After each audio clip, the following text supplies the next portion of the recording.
बिस्मिल्लाहिर्रहमानिर्रहीम। जी अस्सलाम वालेकुम। कैसे हैं आप सब? उम्मीद करती हूँ सब ठीक ठाक होंगे। अल्लाह सबको अपने हिफ्ज़ ईमान में रखे, सबकी हिफाजत करे। माह रमज़ान के सदक़े अल्लाह हमारे घरों में, हमारे मुल्क में अपनी रहमत और बरकतें नाजिल करें। जी आज हमारे किचन में बन रही है इमली और आलू बुखारे की चटनी, बहुत ही ज़बरदस्त और खट्टी मीठी सी। देखिए 2 चम्मच मैंने काली मिर्च लिया, नमक हस्बे ज़ायक़ा ले लिया जी। 2 कप चीनी, आधा किलो इमली और आधा किलो आलू बुखारा।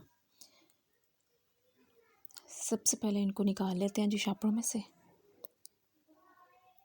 अगर आप मेरे चैनल पे नए हैं तो प्लीज़ लाइक और सब्सक्राइब कर दीजिएगा। चैनल को बेल के बटन को लाजमी दबा दीजिएगा ताकि आपको मेरे आने वाली तमाम नई से नई वीडियोज़ का notification. 9:19 p.m. To hear your notifications, follow the notification on your phone to turn on notification access.